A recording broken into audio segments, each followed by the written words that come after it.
What is up, friends? Part 1 of BoJack Horseman's 6th and final season just dropped on Netflix, and you know I'm dying to talk about it, so let's dive in. But before we do not forget to hit that subscribe button because we're going to be doing this all over again in 3 months, and I'm going to talk about BoJack a bunch until January 31st. And of course, spoilers for every season of BoJack Horseman ahead. It really goes without saying at this point, but BoJack Horseman has once again delivered an incredible season to television, or half season really. Though, admittedly, this did feel like half a season. But the cliffhanger ending was outrageously effective. Last season obviously left off with BoJack going to rehab, so episode 1 is aptly titled A Horse Walks into a Rehab. Through therapy and flashbacks, it gives a ton of context for BoJack's history with drinking and long-term regrets, but the episode starts by showcasing the night of Sarah Lynn's overdose at the planetarium. I gotta say, having just rewatched and reviewed season 3, this hit me hard. Season 3 sort of just glossed over the immediate aftermath of Sarah Lynn's death, and the added info was shocking, though it made me wonder why I hadn't thought about how it all went down before this. BoJack lied about the events leading up to her death and the events of her massive month-long bender, leaving Sarah Lynn's mother devastated. This entire sequence is haunted by a clear, vivid starscape in the sky, the same one seen in the planetarium when Sarah Lynn died. These stars are showcased throughout the season in recurring imagery, showing up during BoJack's most shameful and regretful memories. I love how much this season explored BoJack's history, and as painful as it was, I really liked seeing Sarah Lynn in the story again in a major way through these flashbacks. We got a really nice montage through BoJack's time in rehab, showcasing his genuine struggles and eventual drive to thrive in rehab, fueled by a photo of Sarah Lynn. And we even saw some familiar faces like David and Shit Show from the Snatch Batch, showcased back in season 3. The main focus of this episode is BoJack following a rehab runaway named Jameson to convince her to go back to rehab. There's a lot to unpack with Jameson's story. Her father is played by the great Tim Meadows, and we eventually learn that he has to take care of her baby while she's in rehab. But this definitely seems to be juxtaposed with BoJack's ongoing guilt for what happened to Sarah Lynn. He doesn't want to feel guilty or responsible for another person's tragically young death, and fortunately he's able to bring her back to Pastiches. She does still try to sneak in a water bottle full of vodka though, which BoJack confiscates, and it comes into play in a major way later in the season. At one point in this episode, BoJack is asked by his therapy horse when he first drank alcohol, and throughout the episode we get a series of 4 different flashbacks, each suggesting he drank at younger and younger ages. Up until this point, all we knew about BoJack's drinking history is that when he was a young stand-up in LA, he didn't drink, and then at some point while working on Horsing Around, he did start to drink. The first flashback shows his hairstylist Sharona give him some vodka-spiked orange juice during a taping of Horsing Around, meant to help loosen his nerves for a kissing scene. The second, we see BoJack at a party in high school. He drinks and starts telling jokes at other kids' expense, including a girl named Katie who had been really nice to him just earlier at the party. It was a really sad sequence and also maybe showed where BoJack's desire to do comedy actually stemmed from. Before his drunken stand-up set, all the kids thought of him as a pretty big dork, and as a coping/defense mechanism, he resorted to joke telling. It may have been the first time he felt like he wasn't on the receiving end of all of this abuse from his classmates. I'm still curious if we'll ever see the scene showcased in 111 Downer Ending, where kids seem to be laughing at BoJack at school. If not, it's just further evidence that BoJack was ostracized when he was younger, potentially making the comedy career more attractive. The third flashback is a doozy on a number of levels and shows both Butterscotch and Beatrice's terrible parenting. Beatrice sends BoJack to bring his father a cold dinner as a sort of vindictive message, and BoJack walks in on Butterscotch hooking up with a coworker. Butterscotch gives BoJack a Jack and Coke and makes him drink up, and the next thing we see is BoJack coming to in the car on their way home. I'm not sure if this is implying that they just drank a lot together or that Butterscotch actually drugged BoJack, but either way, it's incredibly messed up. BoJack appeared to be in his early teens, maybe even younger. Butterscotch uses the drinking as leverage to make sure BoJack doesn't tell Beatrice about the cheating. BoJack had a truly sad and messed up childhood, though not as sad as this final flashback, which is triggered as BoJack sits and stares at Jameson's vodka-filled water bottle. The vodka dissolves into the haunting starscape from the planetarium, and we see the flashback, an incredibly young BoJack wearing the sailor outfit we've seen before. So this places it in the timeline somewhere in the late 1960s or early 1970s. BoJack was likely somewhere between 5 and 8 years old. It also appears to have taken place during a big party/celebration. My guess would be New Year's, as there's streamers and hats all over the ground. BoJack looks at his unconscious parents, takes a big swig of vodka from the bottle, and curls up next to his mom to go to sleep. And if this was a New Year's party, this also means this was one day before his birthday. This was a really strong start for the season and established BoJack's genuine attempts to be better, to not make the same mistakes over again. The next episode is called The New Client and focuses on Princess Carolyn's struggles as a working single mother. PC still hasn't even found time to name her child, who she still continues to call Untitled Princess Carolyn Project. And when her nanny quits, she has to take her daughter through the workday with her. There is a pretty cool storytelling device where you sort of see all of these echoes of Princess Carolyn throughout her day to really illustrate just how much work she's she's dealing with combining motherhood and her professional life. And at the end of the episode, we get a really heartfelt scene between Princess Carolyn and Vanessa Gecko, of all people. It was cool to see PC put her resentment for Gecko aside and ask her for actual advice, and it was even cooler to see that Vanessa totally delivered. The B-plot in this episode shows Mr. Peanut Butter show up to BoJack's friends and family day at Rehab, uninvited, and we get a hilarious scene where Mr. Peanut Butter basically therapizes himself through another Rehab client. And this leads to another really wonderful heartfelt phone conversation between PC and BoJack. BoJack apologizes very genuinely, and Princess Carolyn asks BoJack why he didn't tell her about the friends and family meetings. I would have come. Okay.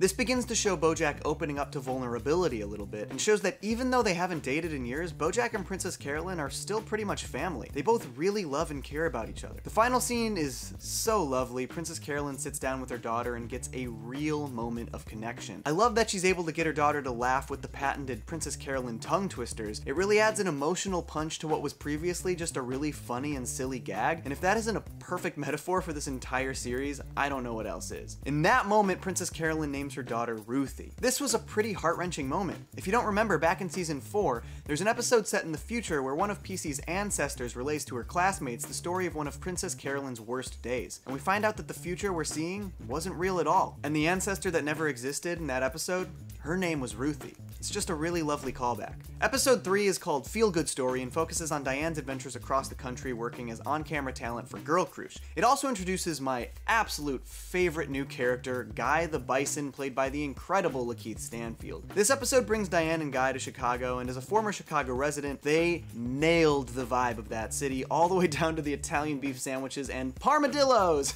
Though I gotta say, they must have legally had to say Willis Tower instead of Sears Tower, because I do not buy that Guy, a Chicago native, would call it Willis Tower. We also see the brand new White Whale building going up, and I swear to God this line is just a straight up assault on me, because this is exactly how I would feel. I'm just excited we got a new big building. In your face, Dubai. Not to mention the Chicago Cubs parallel, the Chicago baby humans. What an incredible joke. In a world where animals are people, it's definitely weird to name your team after a baby version of an animal, just like the Cubs here in the real world. The first thing we see in this episode is Diane and Guy are chasing down stories of corruption and injustice through Girl Cruise, but when Girl Cruise is purchased by the massive conglomerate corporation White Whale, the two of them decide to have one last hurrah and reveal some of White Whale's shady business practices. They uncover a story about a White Whale employee being killed in one of their factories, but the White Whale himself, Jeremiah White Whale, played by the outstanding Stephen Root, later admits to Diane and Guy that he murdered the worker thanks to the new laws making billionaires legally allowed to murder anyone. There's a lot to unpack there, but overall, this episode had a really fun mystery vibe, sort of like BoJack Kills back in season 3. It also showcases Diane and Guy's great chemistry and relationship,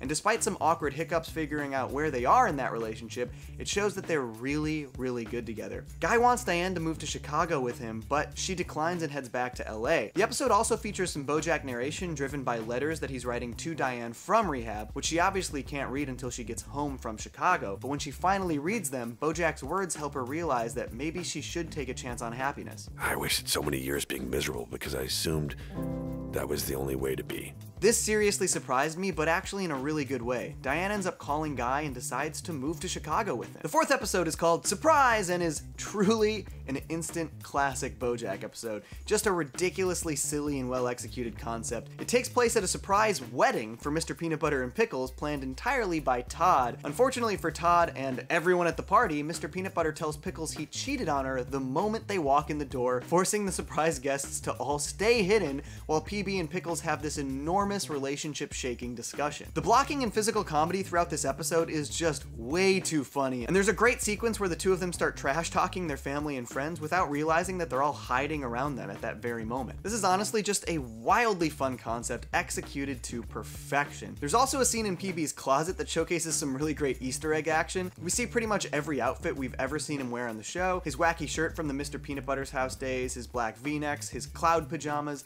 the suit from Hollywood stars and celebrities. What do they know? Do they know things? Let's find out. His ski outfit from his ski race for the governorship of California. There's even his dog cone from when he punched a mirror and got stitches in season 2, and a few leftover spaghetti strainers from the season-long gag in season 3. While this entire charade goes down, Todd and Princess Carolyn search for an escaped Ruthie, and Diane tries to find BoJack so she can tell him about her big move to Chicago. Todd and PC's search leads to the revelation that Todd would make a perfect nanny for Ruthie, which is a development I truly love. Todd has such a good heart, and I love seeing him do something that makes him him happy. Diane and BoJack's story is really sweet. Diane mostly goes to BoJack because she's worried about what might happen to him if she leaves him. They have some really heartfelt conversations, and BoJack, in his own way, basically tells Diane how much he cares about her friendship. When I got my 2-month chip, I thought, I wish Diane could see this. BoJack basically has an opportunity to get Diane to stay, but he lets her go in a pretty selfless scene. I don't know if BoJack was telling the truth in this moment when he told her he'd be okay without her, but he told her this because he didn't want to be the reason Diane abandons what could make her happy. Another instance this season of BoJack truly and genuinely striving to be a better person. We also get a great little Diane moment where she gives Mr. Peanut Butter some relationship advice,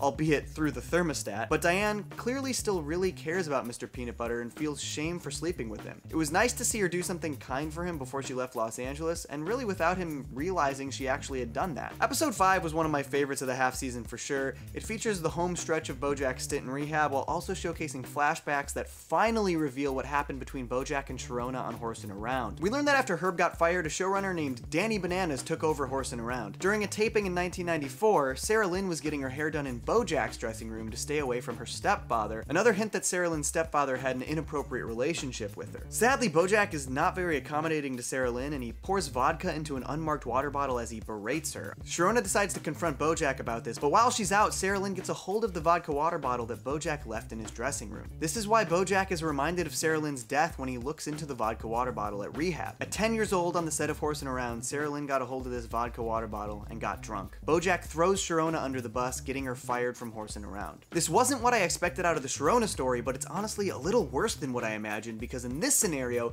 he derailed 2 people's lives, and we learned that BoJack is even more responsible for Sarah Lynn's spiral than we previously thought. There are obviously a lot of things that failed Sarah Lynn in her life, but at nearly every major stage of her life, BoJack failed her. When she was just 3 years old on the set of Horsin' Around, he instilled in her the same type of attention-crazed reinforcement his own mother reinforced in him. When she was just 10 years old, he berated her in his dressing room, which led to her getting a hold of his vodka and her getting drunk for probably the first time. When at age 23, she found herself drowning in superstardom and needing a friend, BoJack tried to use her superstardom to save his own failing show. When she was in her late 20s, she came to BoJack for help, and instead of being a father figure and friend, he had sex with her in an emotionally vulnerable state. And when Sarah Lynn was completely sober at age 31, BoJack led her on a massive month-long drug and alcohol-fueled bender, eventually leading to her overdose and death. It is profoundly sad, and it's clear that BoJack is acutely aware of the part he played in all of it. BoJack's fear of leaving rehab basically leads to him accidentally dropping the water bottle of vodka into Dr. Champ's possession, which spirals Dr. Champ back into alcoholism. And this leads into the next episode, in which BoJack essentially has to babysit Dr. Champ back to sobriety. This is also a pretty funny heist episode that gives us some really great and very welcomed Todd development. Todd's stepfather Jorge comes to Todd to ask if he can donate his kidney to his mother, who is in a coma. Of course, in typical Todd fashion, he sold his extra kidney the week before. This leads to a crazy trip to Chicago to steal the kidney back from the White Whale Tower, and aside from seeing an excuse for Todd and Diane to team up again, this provided some really great depth to Todd's character and familial history. We learned that Chavez is actually his stepfather Jorge's last name,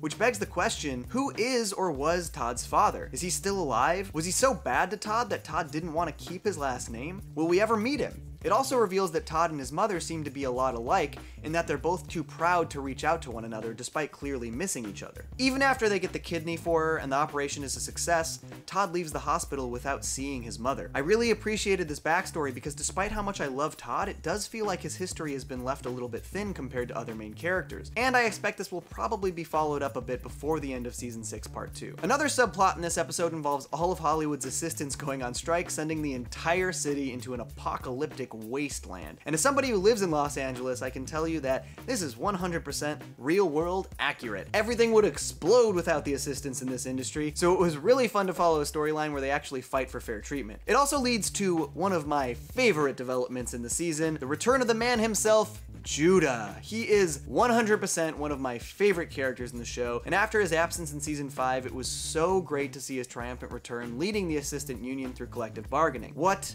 a champion. BoJack's babysitting Dr. Champ storyline features some absolutely hilarious moments, but most importantly, it led to the biggest therapeutic epiphany BoJack had since starting rehab, realizing that his own resentment of his parents is why he subconsciously keeps his sister Hollyhock at arm's length emotionally. It also ends on a pretty down note. BoJack BoJack checks Champ into a different rehab facility, and Champ unloads a pretty brutal parting message. I cared about you, and you ruin people who care about you. I think BoJack's reaction to this is telling, though. The situation with Dr. Champ was a huge bummer, but it was all mostly a series of stupid and unfortunate events. BoJack wasn't selfish or malicious in his actions, and he even tried his hardest to help Dr. Champ through everything when he easily could have just walked away. This shows BoJack's growth over his time at rehab. Dr. Champ counted on his knowledge of BoJack's history and insecurities to try and hurt him, but it shows that the therapy actually did help BoJack. BoJack didn't let this moment spiral him back into depression and dependence. It was a genuine growing moment. BoJack returns home and the episode ends, leading to our second to last episode of the half season,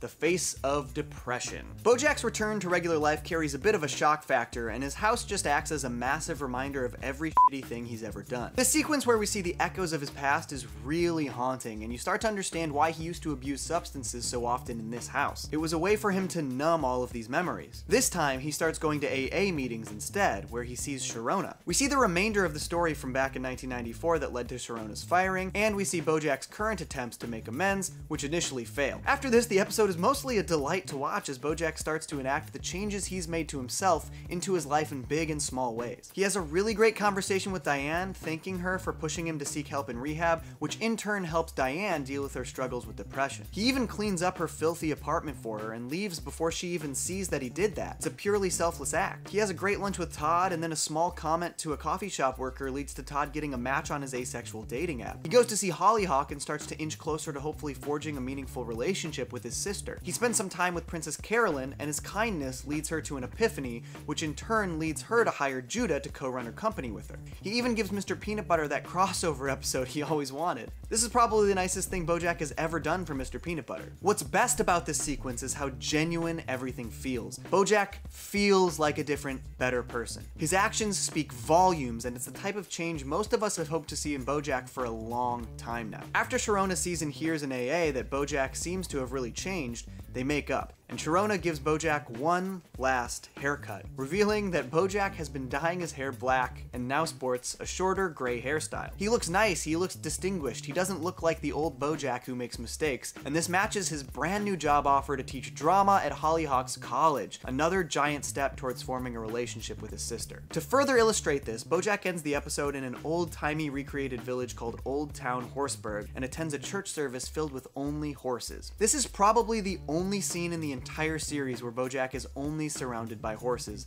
outside of the time he spent with his parents and Hollyhock. The episode ends with an incredible song by James Henry Jr. called Take Me Down Easy that I seriously cannot get out of my head. This episode was beautiful. It featured everything I want and hoped we could have for BoJack Horseman. But of course, there's one last episode in this half season, and it's called A Quick One While He's Away, written by the show's creator, Raphael Bob Waxberg. The episode starts with another quick and hilarious Margot Martindale scene following up the single one we got in last season, and likely setting up something bigger for the second half of the season in January. The major stories of this episode follow Hollyhock and her friends hanging out in New York City, and reporters Paige Sinclair and Maximilian Banks unraveling the questions surrounding Sarah Lynn's overdose. It also gives us some updates on a couple of Hollywood characters, namely Kelsey Jennings and Gina Casador. We see that Kelsey Jennings has struggled since Secretariat, but she ends up landing the directing job on a huge superhero film. This is a really huge opportunity for her career, and it makes me happy because I always really liked Kelsey. But we also see the aftermath of season 5's darkest story centering on Gina. On the set of her new film, Gina becomes increasingly difficult to work with. Her newfound success has pushed her to new heights in her career, but she clearly has major trauma after the BoJack choking incident on the set of Filbert. This was truly depressing to see. I absolutely love Gina as a character,